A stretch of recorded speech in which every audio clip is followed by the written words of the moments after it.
perspective. And I am very delighted to welcome our next guest, Muneeb Ali, to talk about building on Bitcoin. Now, Muneeb is a man of many roles.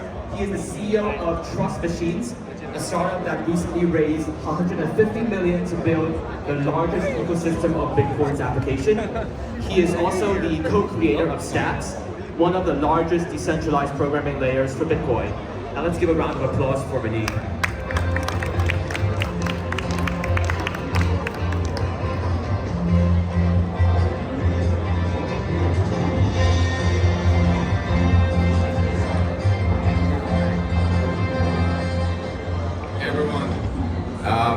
Really excited to be here. Just a heads up that I've been in meetings all day today and yesterday, and I think I'm losing my voice a little bit, but we'll see how it goes. So I think a little bit background on myself. I'm a computer scientist. I'm an engineer. I discovered Bitcoin back in 2013. I was finishing my PhD back then, and it's been just like a rabbit hole since that time. Like Bitcoin is a groundbreaking innovation, and I think that we're still at an early stage. Like even after 10 years of working in Bitcoin, I truly believe that we're still at an early stage of seeing what's possible with Bitcoin. And the fact that Bitcoin is in many ways like very simple. The base protocol layer is very simple, it's very durable. Like that is actually the beauty of Bitcoin. My mind always, when I discovered Bitcoin at that time, the connection that I made was actually with the internet. Because if you look at the internet, back in like the 90s, there were many competing protocols at that time as well. And some of those protocols were very complex, and TCP/IP, one of the reasons that it ended up being so widely deployed, and we don't even think about it anymore. We use TCP/IP, we think of it as the internet, and it's almost like electricity or the oxygen in the air that we breathe now, right? Like we don't even think about it, it's just in the background. One of the reasons for the success of TCP/IP was that it was a very simple protocol. It just did one thing. It just took data packets from one place and delivered it to the other, and that's it. It did nothing more than that. And I think there's some beauty in that simplicity that I see in Bitcoin as well. Like it basically does one thing. Bitcoin is a very simple protocol for storing money and moving it from one place to another, and that's it, right? It doesn't try to do anything more than that. But then a lot of different things can be built on top of a protocol like that. And I think that's the general idea that I've been pursuing in my work for a very long time. I tried building protocols directly on Bitcoin L1 back in the days. I discovered a lot of scalability, bottlenecks, and by like 2017, it was pretty clear to us. It was almost like the writing was on the wall that the only way these blockchain protocols are going to scale is going to be in L2s. And this was like not something that's even clear to people. I would say even today, like it's becoming more of a consensus in the industry now, but it wasn't something that was like very clear back in the day. If you look at Ethereum right now, I think that now Ethereum has sort of like given up on scalability at the L1 level. Like all the work around sharding and other ideas that they had of scaling L1, they're sort of like done with it now, right? Like they're not pursuing it, and there's general consensus that Ethereum is going to scale in L2s. There's a lot of excitement around projects like Arbitrum. I believe they spoke here earlier as well, and Optimism, other type of rollups. And the interesting thing is that if Ethereum is going to scale with L2s, then it begs the question that why wouldn't you just build the L2s on top of Bitcoin? Right? And I think Bitcoin is still the largest asset class, even though right now there are more developers and more sort of like users on top of Ethereum, but Bitcoin is still by far the largest asset class. Right? Depending on the day of the market, but Ethereum is something like $250 billion of capital, and something like $50-60 billion of market for Ethereum L2s, and they're getting a ton of attention, right? Both from developers, investors, a lot of people. And if you look at Bitcoin is something like $550-600 billion of capital, and the entire Bitcoin L2 market is below $2 billion. and I think Stacks is probably like something like 95% of that market, and Stacks is the project that I started.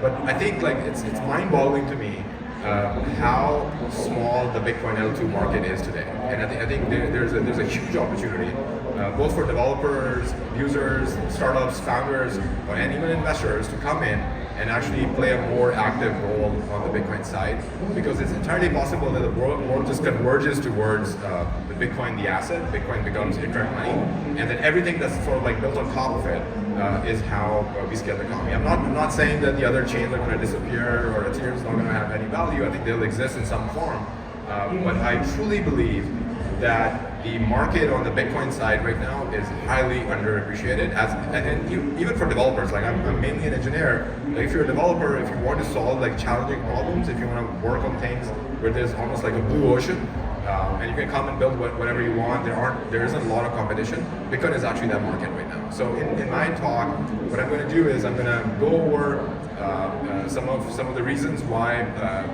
people should build on Bitcoin. I'll give an overview of Stacks, how it works, how it differentiates from some of the other projects out there, and then we'll get into Ordinals, which is a very interesting Bitcoin L1 protocol as well, and we'll go over some stats.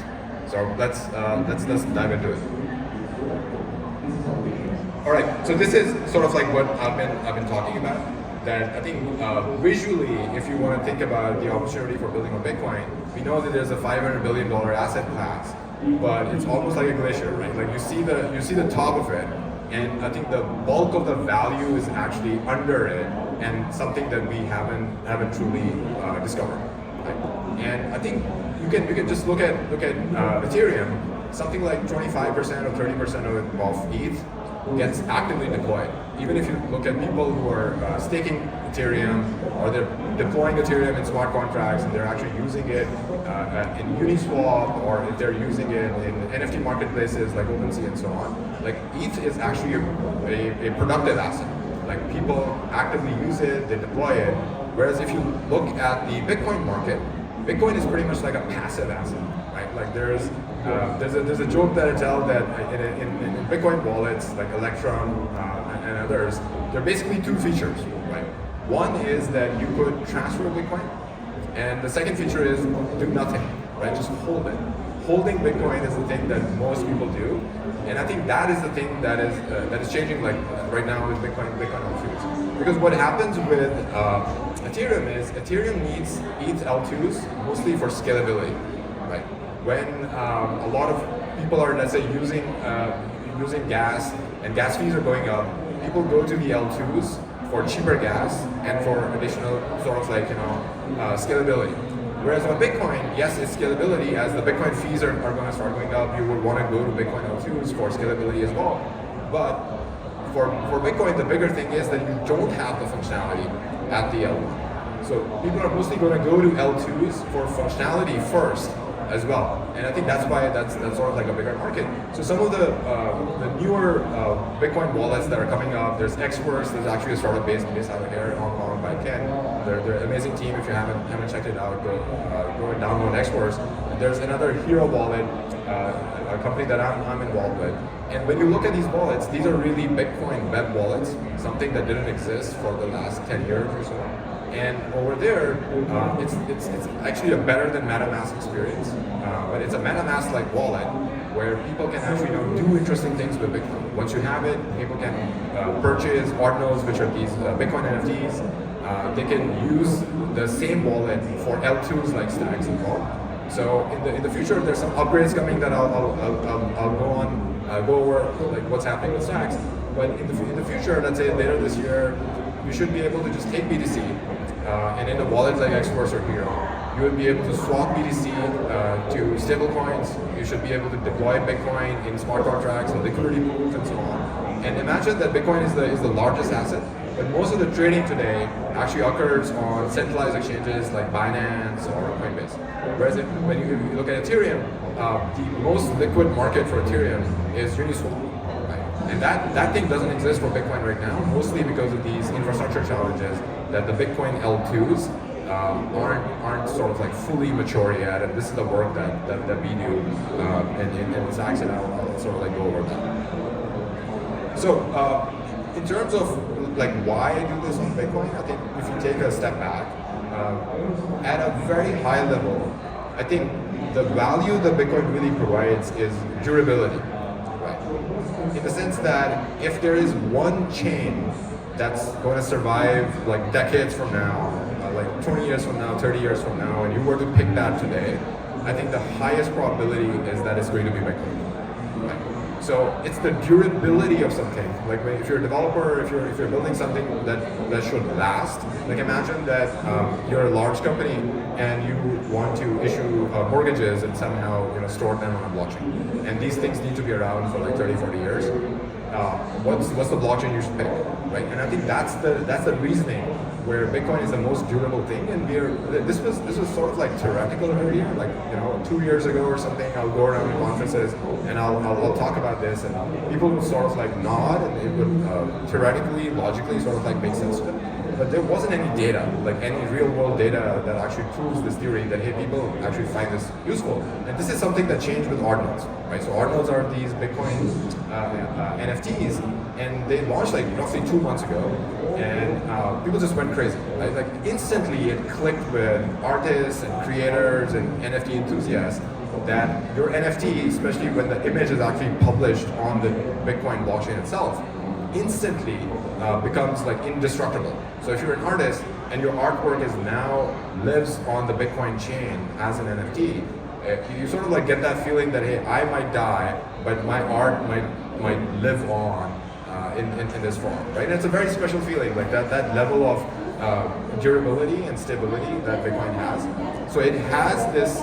The beauty of Bitcoin is that it doesn't change that much, right? Like sometimes it could be a challenge. Like if you want to introduce some new functionality, you want to upgrade Bitcoin in a certain way, it doesn't change, right? So those are some challenges that we deal with. But on the flip side, the same thing actually gives Bitcoin its superpowers. That because it doesn't change and it's so durable, people can rely on it. And this is no longer theoretical. Like we saw with the Bitcoin NFTs, that suddenly they started taking off. It clicks with people. It sort of like makes a lot of sense to them that building things on Bitcoin is better.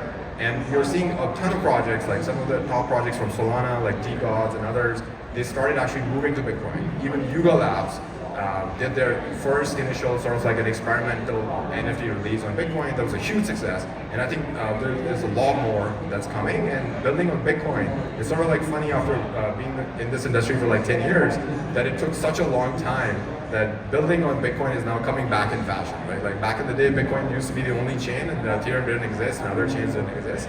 Everyone was sort of like building on Bitcoin, and then you sort of like forgot about it.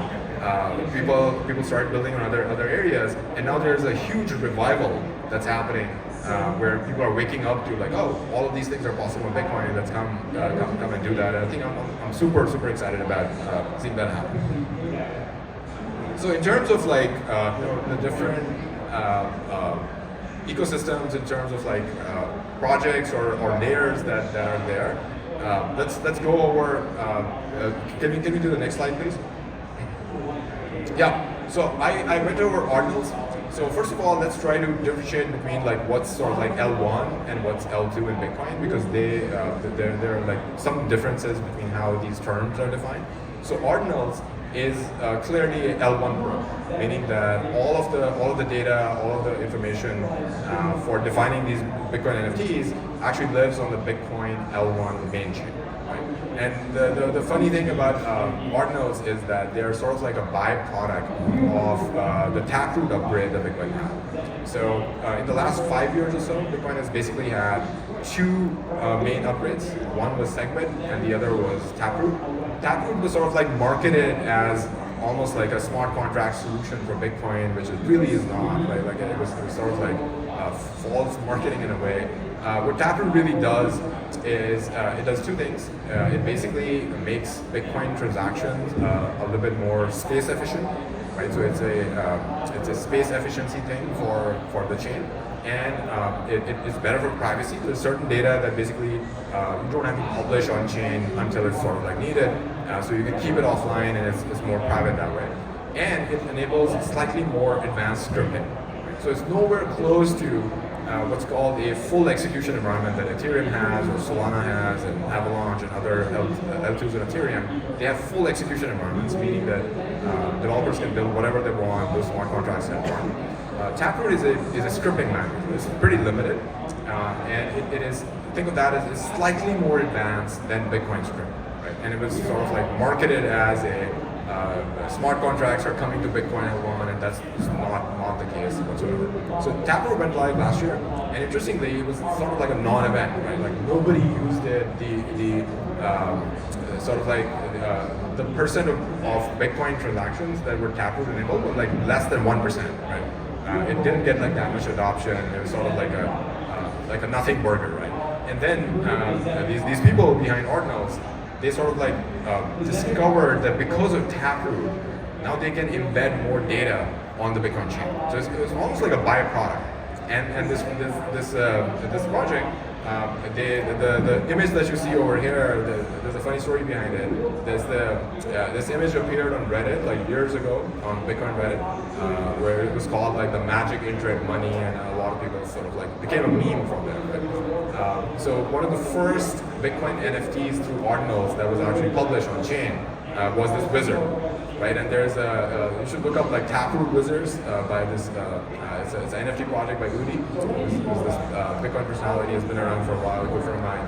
And this thing was, when it published, it was sort of like a historic moment in Bitcoin, right? Because that block had a huge image directly embedded in the Bitcoin blockchain, and people, like, it's hard to miss it, right? Like if you're used to like using Bitcoin and seeing that in transactions, suddenly there's an entire like image file embedded in the Bitcoin chain, and there was a lot of like uproar as well, right? So Bitcoin over the years is there's a certain subculture in Bitcoin where there's a group of people, you might know them as Bitcoin maximalists and so on, right? They sort of like resist change, right? And they don't like any new thing being done on Bitcoin. So they start screaming, and there are people are like, hey, this is spam, you shouldn't be doing these things on Bitcoin, and so on. And they're sort of like one of the reasons why developers have been going to other ecosystems like Ethereum and so on. But the interesting thing about Ordinals and Taproot is that you don't need anyone's permission. This protocol is already live on Bitcoin. It's compatible with the existing consensus rules of Bitcoin. So you couldn't really stop it. Right? You couldn't really stop people from publishing these images. And then people just kept doing it. Right? Like so far, there has been more than 1 million of these NFTs embedded on Bitcoin. And I think it was a huge shift in Bitcoin culture as well. Right? Because these the people who were sort of like against these NFTs, they couldn't do anything about it. Right? So back in the day, back in 2017, when there was a big culture war in Bitcoin, these Bitcoin maximalists sort of ended up winning back then. Right? Like people who wanted to build more use cases, they forked away, and that was the wrong thing to do, and so on. But over here, I think after those block size wars, Ordinals was the biggest sort of like cultural event that happened in Bitcoin. But this time around, it was the builders and the artists and the people who wanted to do interesting things on Bitcoin. They ended up winning. And I think that was a very important cultural shift in Bitcoin. Right? Like there's suddenly, you would go on like Twitter spaces for Bitcoin, and now there are people who've been spending time in Ethereum, Solana, their ecosystems, and they're all coming back to Bitcoin. Right? And nobody's yelling at them now, right? Because this new community of builders, they're actually friendly. They want to see people building interesting things on Bitcoin and so on. So I think like I think the cultural aspect of this change that literally happened like in the last few months shouldn't be taken lightly. I think this is a huge thing, because what's happening with this cultural change is that now there's a developer community that's forming. Right? Like for the first time, I'm seeing like young startups, people who are hustling, people who are staying up late nights over the weekends. They're pushing code. They're trying to improve things. There are new explorers coming online, new wallets coming online, new infrastructure that is being built, and so on and so forth. And this was the thing. I would say this was the biggest thing that was sort of like missing in the Bitcoin community before, and now it's happening. So what would happen because of a result of that? I think what would happen is that we will start seeing Bitcoin economy, like the use of Bitcoin, actually expand a lot more. So if you go to the next slide, So in terms of Bitcoin layers, I'll give a very sort of like quick overview. There's Lightning. The way to think about Lightning is that Lightning is a payments layer. It basically does one thing. Lightning doesn't have smart contracts. So if Bitcoin fees are very high or Bitcoin is sort of like slow, and the reason why Bitcoin is slow is because of decentralization. It optimizes for decentralization, and anyone can run a node anywhere on the planet on their laptop, and that's fine. So Lightning is kind of like the faster, cheaper way to make Bitcoin payments, right? But it doesn't have smart contracts. If you're a developer, you're going to build a Uniswap or a OpenSea, you can't really do that on Lightning. Then there are other projects like Rootstock, Liquid. They're really interesting as well, and they're sort of like you can take your BTC and you can peg BTC into this sort of like sidechain or a layer, and then use that Bitcoin. But most of these systems, they currently use what's called a federated peg, meaning that there is a federation of entities that you're sort of like trusting that when I'm moving my Bitcoin over, these people would sign the transaction when you're bringing the BTC back. And Stacks is unique in like two sort of like interesting ways. One thing is that it's sort of like more built directly on top of Bitcoin, like Lightning is, where the contracts on Stacks can read everything that's happening on Bitcoin, right? So you can actually do a Bitcoin transaction to interact with the smart contract logic that's running on Stacks. And that's very interesting, right? Like these contracts can sort of like interact directly with BTC, and you can do trustless atomic swaps with Bitcoin and so on. It's a very interesting property to have. And secondly, and this is the big upgrade that I was talking about earlier, it's called a Nakamoto release. A bunch of work is going on in it. And after the Nakamoto release, you'll be able to move BTC from Bitcoin L1 into the Stacks layer and back without requiring any federation, right? Which I think is super important because people are not, especially in this day and age, people are not going to trust federations, right? Like this is not how things work on Ethereum. On Ethereum, for example, if you want to use L2, you can move ETH from L1 to L2 and then back completely trustlessly. And in some ways, like the Ethereum security guarantees are even better because on Ethereum, you're not trusting the L2 either, right? The L1 logic sort of like enforces that you can take your assets out of the L2 and bring it back. And to do that on Bitcoin, you would actually require changes to Bitcoin L1, which I think like we can eventually get there, but Bitcoin changes very slowly. So my estimate is that it will take something like 4 to 5 years to get those new opcodes at the Bitcoin L1 level, right? And they're actually fairly simple. It's either like a op start verify or op start verify opcode that you can have at Bitcoin, which are fairly lightweight ways to validate proofs at the Bitcoin level. Right? And once you have that, then there's no difference between a ETH2 and a Bitcoin L2. Right? But until then, I do think that the theoretical best thing that you can do until then is something that we call SBDC, where there's a decentralized group of signers that have capital locked, so they have economic incentives to sign on your transactions where you're taking capital from the L2 back to L1. And I think that's the theoretical best thing that you can do, but that thing is commercially feasible today. Right? So we are building it already, and in the next 5 years, until Bitcoin sort of like has the opcodes for what's called quote unquote true L2s, you can actually go live with SBDC and have all the benefits of applications being built on Bitcoin L2s until Bitcoin changes can happen, and when they do, you'll be able to sort of like upgrade using that. And that's an amazing opportunity. If you think about it, it's $500 billion of capital that's basically just sitting there, right? And with works like SBDC, with the Nakamoto release, Bitcoin will become like fully programmable. Like developers will be able to do whatever that they can do with Ethereum, and they can actually write. At that point, you're basically limited by your own imagination, because Bitcoin will be fully programmable once that thing goes live. And I'm really excited about it. I think after Ordinals, Ordinals sort of like kicked off Bitcoin NFTs, and I think SBDC can be that event for true Bitcoin DeFi. I think we've been hearing about Bitcoin DeFi for a long time. There have been many false promises, but I do believe that with SBDC, like that might be the real spark that really ignites the Bitcoin DeFi market, and I'm super excited about it. Let's do the next slide. So I'll very quickly sort of like give you an overview of like what's live today. So Stacks, as I said, it's a Bitcoin layer. If you take the Ethereum definition of like what's called an L2 in Ethereum. Like it doesn't neatly fit that definition. That's, most people sort of like think of it as an L2 on Bitcoin. So in terms of like what's live today is, Stacks can read Bitcoin L1 transactions.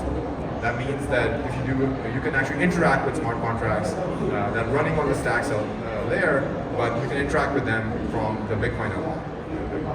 And what's going live after the Nakamoto release is one, the Stacks transactions would be backed by 100% of Bitcoin security, meaning that if you were trying to reorg a transaction of Stacks, you'd have to go and reorg Bitcoin. I think that's a great security property to have. Eventually, once we get rollups on Bitcoin, they will have a similar level of security that to kind of like sort of like reorg transactions in a rollup, you'll have to go and reorg Bitcoin itself. And I think Stacks sort of like will already do that with the Nakamoto release. Another thing that's very interesting that's going live is if you try using Stacks right now, the user experience is limited by Bitcoin block times. Right? So Bitcoin, as you know, has blocks every like 10 to 30 minutes. And most of the users these days are not used to those speeds, right? Like if you're using Ethereum, if you're using Solana, the speeds are much faster. And I think that's a big bottleneck. So the work that we are doing for faster blocks is also very important from a practical perspective.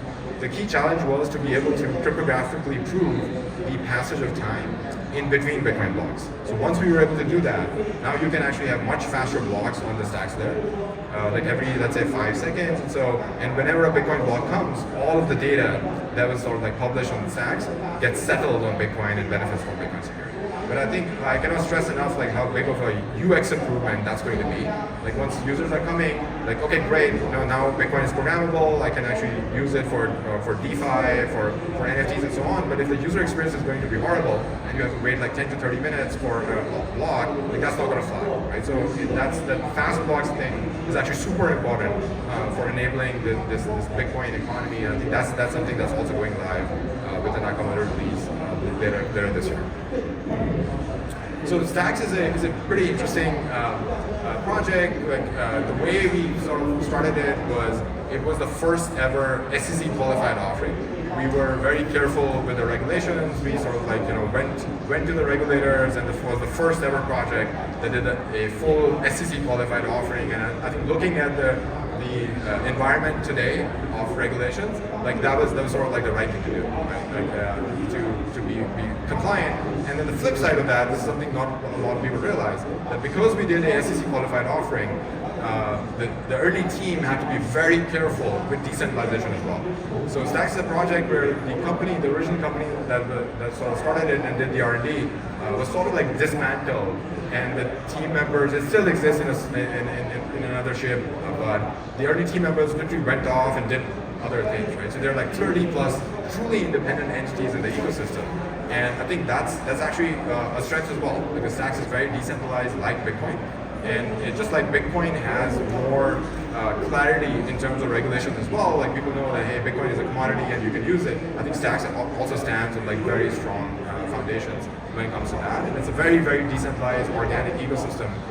There are a lot of builders in it, and I think I often get this feedback that not a lot of people know about the project, right? Like because it's like so organic and so builder and engineers driven, there isn't like a lot of sort of like big marketing or hype around it. But slowly people are discovering the project organically, and I would much rather have organic, slow growth and have a healthy, large ecosystem in the long term versus be like a flashy thing that survives for like a year or two and sort of like frizzles away. Right? So in that sense, I think we've been heads down building, and now with some of the upgrades that are coming up, things are looking pretty exciting for Stacks. So next slide, like some stats, like this is the sort of like slow, steady growth that I was talking about. These are smart contracts published in Stacks. And by the way, the Nakamoto release is not live yet. Right, so it's really the system that is live. If you go and try using it, it's in my mind it's sort of like an incomplete system right now. It's slow.